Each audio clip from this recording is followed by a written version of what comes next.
Hello, I am Dan from ASRV Rentals and Sales. Today we're going to be taking a look at this 2022 Winnebago Minnie Winnie model 25B. I'll be showing you everything you need to know from the outside to the inside, so you'll be all set and prepared when you decide to rent from us. In terms of dimensions for this vehicle, it is actually going to be 26 feet in length, and we like to say the width is 10.5 and the height is 12.5, just to give an extra bubble. But we should be careful, especially for new renters, keep that 12.5 feet number in mind, especially for things like parking garages, drive-thrus, and tunnels. We're going to continue on the driver's side over here, starting with our generator. The generator is basically a substitute for when you're not plugged in to your campsite. The generator will be powering all the major electrical appliances inside your vehicle. That will be your AC unit on the roof, your microwave, your TV, and your outlets behind the cab.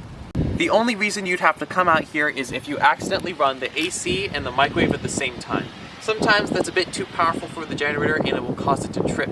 So in case that happens, you just take this top off, just like that.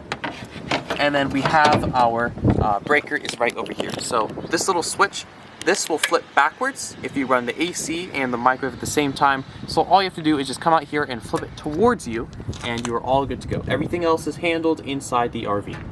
Next to the generator, we have our propane tank.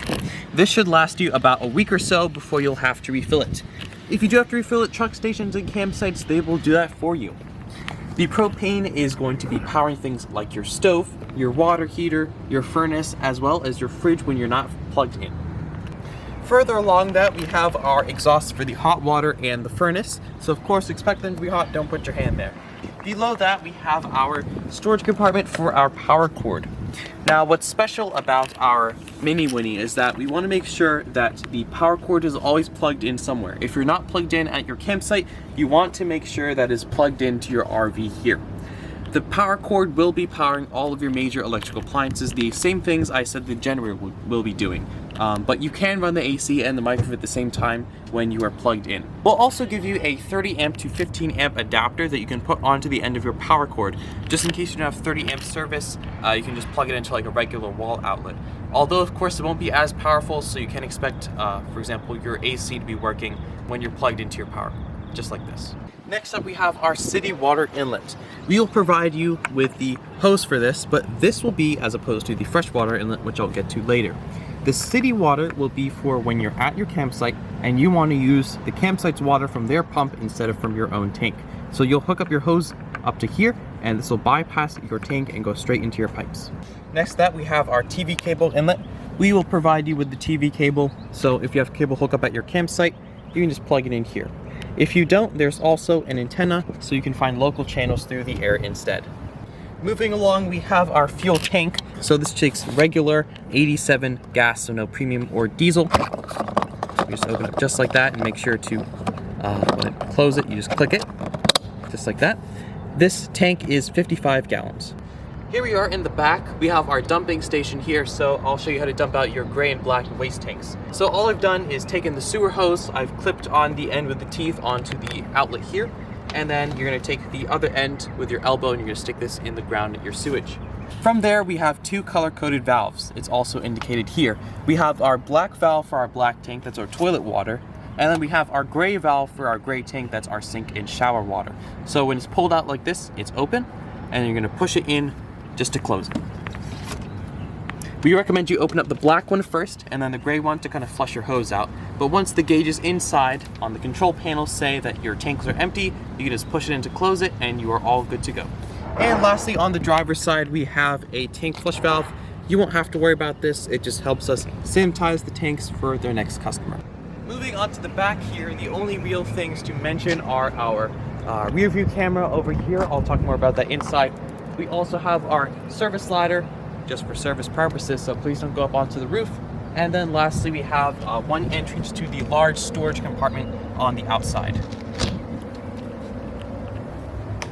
Moving on to the passenger side, we have the other entrance to our large storage area, where we've also placed the hoses and cords that you will need. So like before, this is the sewer hose. I've just placed it over here. And then we also have this other bag. Starting off, we have our freshwater and city water hose, this white hose here. And we also have our black wire here. This is our TV cable. Also in the storage area, we have our stabilizer jacks. So we have 2 switches for the rear and the front. You just want to make sure that your parking brake is on and your keys are out of the ignition for these to work. These will run on the house battery, and I'll get to that later.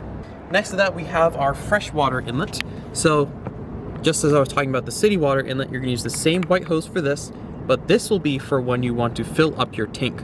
So when you're on the road, you want to use sink, shower, toilet, you're going to take it off of your tank, and this will be how you fill it up. We also have another TV cable inlet just for the passenger side. Next to that, we have some power outlets. You just want to make sure that you are plugged into your campsite or the generator is running for these to work. We have the exhaust for our refrigerator here. It will start leaking water. It's just condensation. It's just how it works, so nothing's broken. And finally, we have our storage compartment over here. They usually bring a long one for things like umbrellas and beach chairs.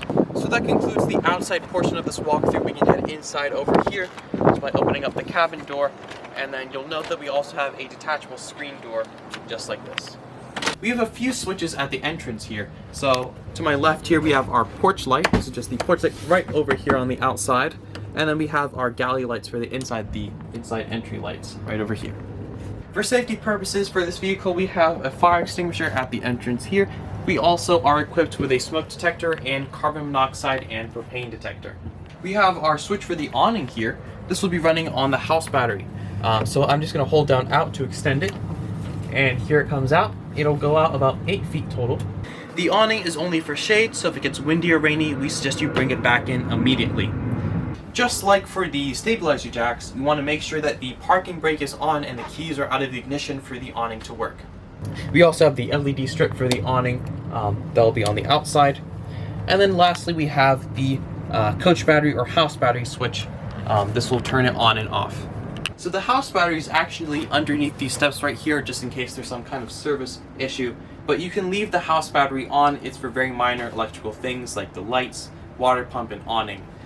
It'll be charged in many different ways: when the engine's running, when you're plugged in at your campsite, even when the generator is running. So there's no real need to turn this off at any time unless you're leaving your RV parked with no power for several days at a time. This here is the most important part of the inside of your RV. We have our control panel. This will tell you pretty much everything you need to know. I'll start at the bottom down here. This is pretty much all the levels of all the tanks. So as I push down on each of these buttons, they will light up from empty to full. So for example, I push down LPG, that's your propane. You can see that goes up to 2/3, meaning it's 2/3 full. Our battery, that's our house battery. That's 1/3 charged. Our fresh water, you can see that is empty.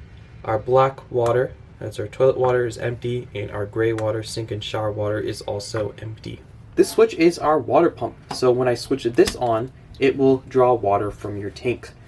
So if you're on the road, you want to use sink, shower, toilet, make sure you have this on. But also make sure you have it off when you're taking water from your campsite, since you want to use their pump and not your own. So when you're hooked up to city water, make sure you have this off. Next to that, we have our water heater. So as I switch this on, it will use your propane to heat up your water. It will take up to 10-15 minutes for this to happen. Of course, you should only keep it on when you need hot water, since it will be draining your propane constantly. And above that, we have our generator. So this number will tell you the total number of hours the generator has been running ever since it was manufactured. So here it is 345.1 hours. We recommend you have the generator on for no more than 3 hours at a time, and then have it off for about 2 to 3 hours just to prevent it from overheating. So you can keep track of your hours this way. To start the generator, you're actually going to hold down stop first, just for a few seconds. This will help prime the generator. And then you can hold down start. Give it a few seconds. There we go. Alright, now our generator is on. You just heard the microwave beep. It might take up to 30 seconds for that to happen, but when it does, that means everything inside the RV will be working. With the generator on, I can show you how to find channels on your TV.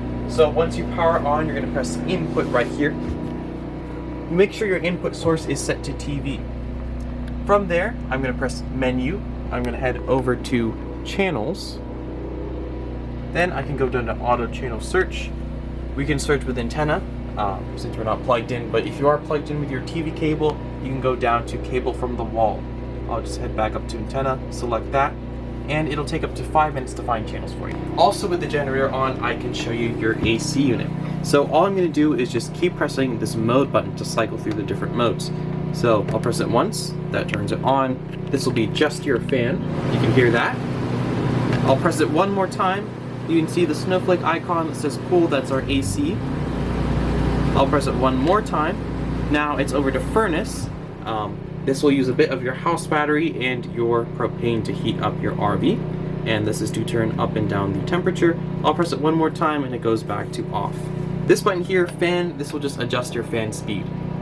We have our tank heaters here. This is just when you're traveling to a place where it's below freezing, you just want to hit this on. It'll use your propane to heat up your waste tanks so that they don't freeze over. And then you will not have to worry about your inverter here. To turn off your generator, you're just going to hold down stop for a few seconds. In the back of the coach here we have our bedroom. So we have some storage up and around.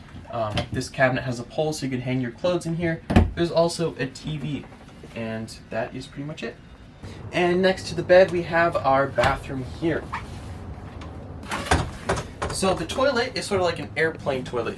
You just want to push down on this pedal here to flush down. You want to make sure, of course, that your water pump is on or you're plugged into your city water.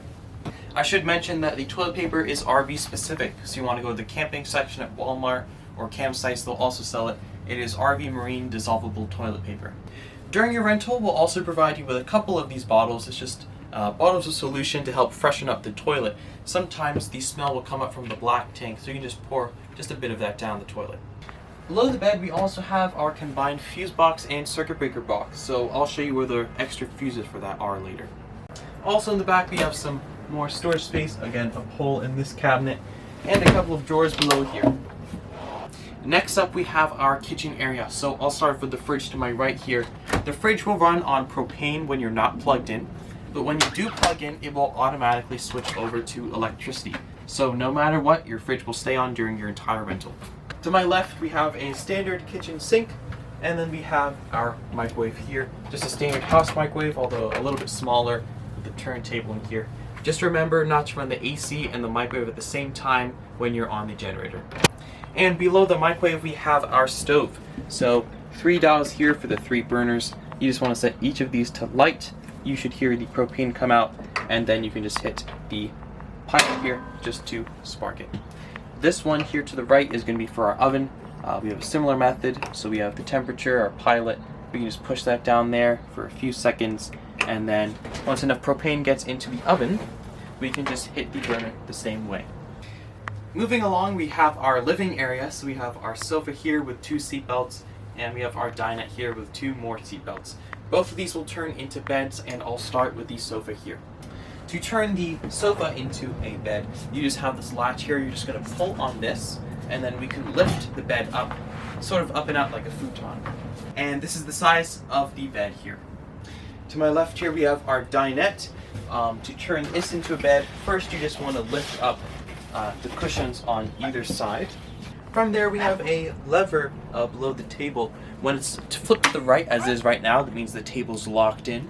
I can flip it to the left here to unlock it. With the lever to the left we can push down. And lastly we can put the cushions in this format, and here is our bed. I'll also note the overhead storage on either side of the living area over here, both the sofa and the dinette area. To operate the windows, it's very simple. You just open up this latch here. This will unlock that. You can also move the screen. And then the blinds are just tug on it once to bring it down, and then tug on it again to bring it back up. During your rental, we'll also give you this little envelope. This will have a lot of useful things. First off, we have a QR code that will lead you to an online guide / FAQ. This will answer most of the questions you have. Apart from that, if you have any further questions, you can consult this number. It's a 24/7 roadside assistance number via CoachNet. So once you call this number, just provide them with your reservation code, and then they will know what make and model you have for your vehicle. We also have the registration for the vehicle in here, as well as some extra fuses I was talking about for the fuse box, just in case anything happens. We have an overhead bunk over here, so all I did was just take this cushion, just bring it back on here, and then the ladder just hooks onto these black latches here. We also have a privacy curtain here that'll go along the edges here. We have some Velcro that'll attach to it. So here we are in the front cab here. I'll just start with the keys. We have our engine key over here. Oval key is going to be for our cabin door to get in. And then we also have this diamond key. This will be for our outside storage compartments. Lastly, we also have our contact information here. You can call us with any question you have about your reservation itself. The center console is pretty similar to a regular car or truck with the AC unit and all that. But the display here, I'll just point out a few things. We can connect our phone with Bluetooth, which is pretty important. And then we also have our rear view camera. So I'll just click that. And you can keep on your rear view camera when you're driving. It will also pop up when you put the RV in reverse. We also have side view cameras. So once I just put on the indicator for my right here and then my left, it'll automatically pop up. Our parking brake is by my left foot here. So just to engage it, I'll just push down just like that. And to release, we have our lever right here. And that will be all for the 2022 Winnebago Minnie Winnie 25B. I'm Dan from ASRV Rentals and Sales, and have a great trip. By the way, we've included a small picture of our dog mascot, Larry, somewhere in the video. So the first person to find it, they can comment where it is down below the video, and they can receive a 10% discount on their rental. However, it's only for the first person, so be quick.